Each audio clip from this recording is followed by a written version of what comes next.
Hello, I'm Antonio Jenkins, and this is the final section of New Jersey Judges Gone Wild. I'm going to give a brief explanation of what happened in this case, and I'm going to give you what the law is at the very end of this case so that we're clear on what's going on, what the law, and why they violated the law, and what happened in this case of Jenkins versus the Judges Gone Wild in New Jersey. This case started with a false complaint that was filed against the plaintiff about harassment from a former New York City school principal, Daryl Young.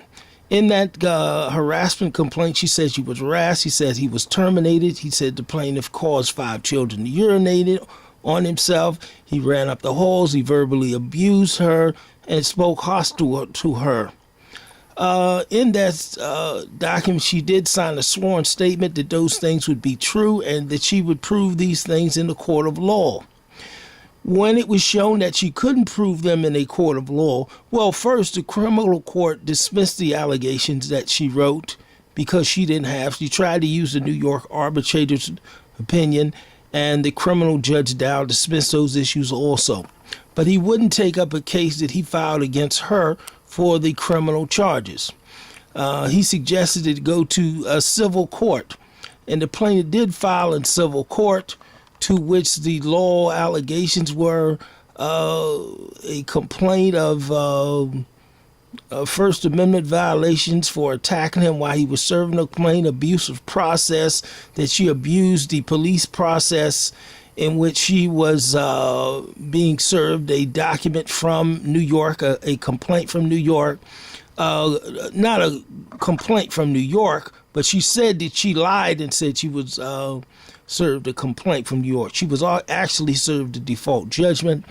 Gross negligence and fraud is also allegations. So the judge decided that she could not, because the plaintiff was not an attorney, that he wasn't going to follow the law, that he was going to fix his case so that Daryl Young won the case. So the only thing he did is took the defamation issue in the first complaint and decided, it was in both complaints actually, and decided he wouldn't follow the law of defamation concerning lying to the police, which is a requirement, is that the defendant would have the burden. He would just apply defamation and forget about everything else that was written, even the negligence in the first complaint. And he decided that he just wasn't going to follow it. Even though she had lost a summary judgment on these issues, he decided he was going to fix his case. And the only way he could fix it so she would win, and because, as I said, the plaintiff was pro se and he didn't want him to win, is just to use defamation law and make the plaintiff responsible for everything that she wrote down. The judge did this because Young had absolutely no evidence to prove or disprove the allegations that were put forth against her. That's why she lost the default judgment. And the former judge was just a bit angry because the same thing had happened in New York, and the judges in New York had covered up for her. And he felt she was abusing the judicial process or the mercy of the court because they let her go in. So she's going to come back and do the same thing. Now it's running here for mercy again. He said no, but the trial judge said he was going to fix it because plaintiff wasn't an attorney and he didn't want the plaintiff to get one dime. So he put it defamation law. So the only thing he could recover is damages that he could show. The only problem he had doing that, the main problem, is she wrote comments in this police report about New York, defamatory comments in New York, and he doesn't have jurisdiction in New York. So he told the plaintiff not to talk about what happened in New York, and the plaintiff did, but he also told the plaintiff that he could talk about what was in the police report that she wanted a ruling in favor. So he spoke out of both sides of that. So when the plaintiff spoke about him, he said, well, I told you not to talk about New York. And he explained to him he was talking about what was in the police report. But anyway, he allowed them to use a New York arbitrator's opinion to which he doesn't have jurisdiction. He also violated the Sixth Amendment by talking about the use of children when you don't have any witnesses of children there or documentation to show he ever did anything to any children, which is the main point that he wanted to bring out here in front of the jury. But the judge anyway told the jury that the plaintiff was guilty. And what happened at all, plaintiff took the case to federal court and filed against the defendant again under the same allegations and against the judges under U.S. 42, 1983. Not only the judge, but also the appellate judges also, because they approved his use of a New York arbitrator's opinion. At the appellate court, the defense of the New Jersey Attorney General was that they were immune from any liability under the 11th Amendment, and therefore the case should be dismissed. Also, he felt that Judge Dow also was immune from any type of liability and dismissed the case. To get through the many arguments here, there will be many arguments about this going back and forth, so I want to just focus on the law. So let this be the argument. So the central argument here that we should be talking about, because I'm sure people who want to confuse it, even lawyers or other judges who want to confuse this matter, they'll want you to argue about different things. But this is the argument. Judges are not immune to liability under the 8th Amendment for non-judicial actions. This is the actual law. So the two issues in which you can file against a judge which they cannot use immunity. Well, first of all, in the Fitzpatrick case says that the Supreme Court has ruled that if a state official, which a judge is, violates federal law, they can give a ruling in the matter. And as it states here in the Morales case, is judges can be sued, but they can only be sued in a limited capacity if their actions are non-judicial. And in determining whether act is judicial one or not is whether it's a normal function of a judge. So the central issue is whether this use of this New York arbitrator's opinion, and you can read the law here itself, is that the fact is determined by an act of a judge as a judicial one relates to the nature of the act itself. Whether it is the normal functioned by a judge, expectations of the party, or whether they dealt with a judge in his judicial capacity. In other words, it has to either be the function of a judge, and the judge has to have jurisdiction over the matter. So those are the two important issues to define whether or not they can be filed under U.S. 42, whether they can be found guilty for violating the 6th Amendment, is whether they can show that they have, it's a part of their normal function. Therefore, the main questions in this case, is it something that's normally performed by a judge? Number one, its use of the arbitrator's opinion. The second question is for the criminal court judge, Judge Dow, who held a trial and dismissed her of criminal charges when he is a municipal judge. Is this a normal function of a municipal judge? And the major point is, do they have jurisdiction over these issues? This is the argument.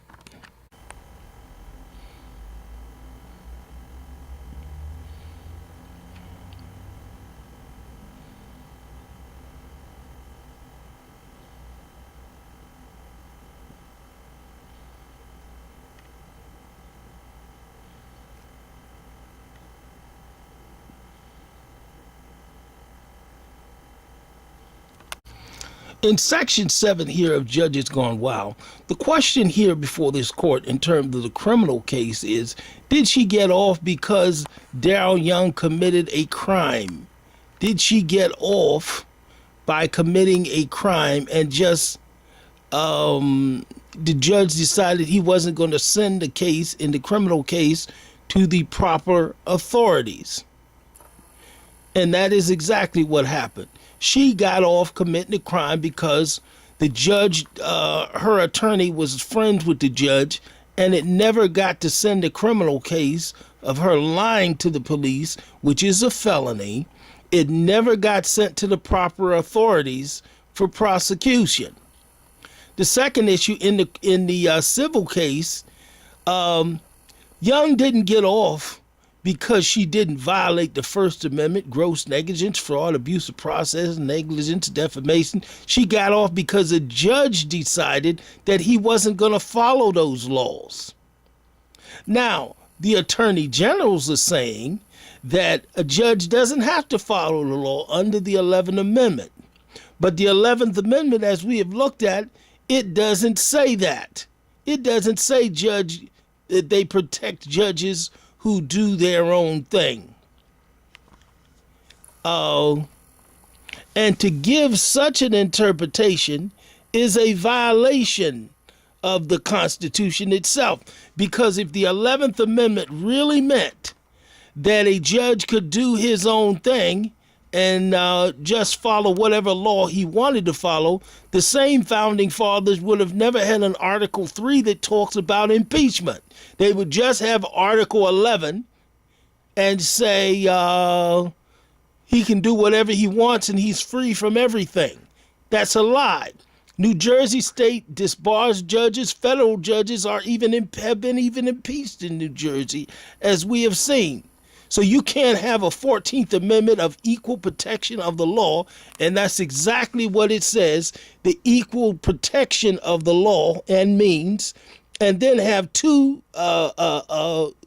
legal systems, one for one group where you get to disbar judges, and another one you let them go and just argue the 11th Amendment that they're free to do anything that they want to do. You're abusing the judicial process, and you're just flat out lying. Daryl Young committed a felony in the state of New York, and anybody who helps a person under the law who commits a crime is also guilty of aiding and abetting criminal activity. And that's exactly what you did, and that's exactly what those judges did. I don't care if they had a different motive for not doing those things. You still aided somebody and committed a crime. And as Judge Judy said, don't pee on my leg and tell me that it's raining, because that's exactly what they're trying to do. They don't want the issue of what they did published. They don't even want it to be discussed. They just want you to say, cover this up for me. Now, why? Why do they want these issues covered up? Well, let's look at the attorneys here that are involved. Judge Richard Gus, Brian P. Wilson, and the Attorney General himself, Jeffrey S. Chillis is his name? These people send people to jail all the time for committing frauds. And so they're going to send someone to jail for committing a fraud. Now that their own has committed a fraud, they don't want you to talk about it. They just want you to say 11th Amendment, let's not even look at it. Let's not even talk about it. I say, let's open the doors and stop covering up for them, and let's let it see. They sent, I think, 80 teachers to jail for committing a fraud, and now they're committing a fraud. The law makes it very clear that they have no jurisdiction or rights or responsibility to place any responsibility on me in having a trial and making me responsible for her action when she done committed a felony. And she's written false comments down by the police, which is a felony under the story. So you had a trial under defamation law and made me responsible for something that she wrote down under what jurisdiction? You have no right to publish those false comments and say I had some kids pee on themselves when you're actually peeing on me, saying that I did something that I did not do. Just peeing on my leg using an 11th Amendment to hide behind. You need to come out, and everybody else, those people had to go to jail. One person, Alea Butler, was sent to jail for 3 years. Sentenced 3 years in jail for a little $1,000. So what did you do? You did it for money. He fixed that case. Judge Langen, under defamation law, so I would get absolutely no money. The only money you can get under defamation law is the money that you can prove that you lost. And if you can't put anything up there from time to going to court or lost court day, just some petty amount. Yes, that's why he did it. He did it for money. So you did, and these judges did it, the same thing that you sent those teachers to jail for, 80 of them, or made them pay fines, or people who have burned up their cars. Burning up a car is not a crime. That's your car. But what you go to jail for is lying to the police. So when you lie to the police, now they can send you to jail on a felony for 3 to 5 years. So you did the same thing, Judge Langen. You did it so he would get no money. So how are you going to hide behind somebody else's 11th Amendment? It never gives you that right. So you need to come out, and you don't want the public to know that you're cheating and lying. At the same time, these attorney generals, you're cheating and lying and committing the fraud and helping people who cheat and lie and committing fraud. And at the same time, you're sending somebody to penitentiary for 3 to 5 years for felonies, taking their whole life away from them, from some little petty amounts as low as $1,000. And look what you did. Look what your judge did. And you don't want the public to know about it? Well, I'm going to see that they know about it, because they have a right. So she can pay the attorney off. So paying off the judge, not the judge, but can pay off the attorney and says, well, I'm a part of the system. He's not. Let's attack him for filing a complaint, directly violating the U.S. Constitution.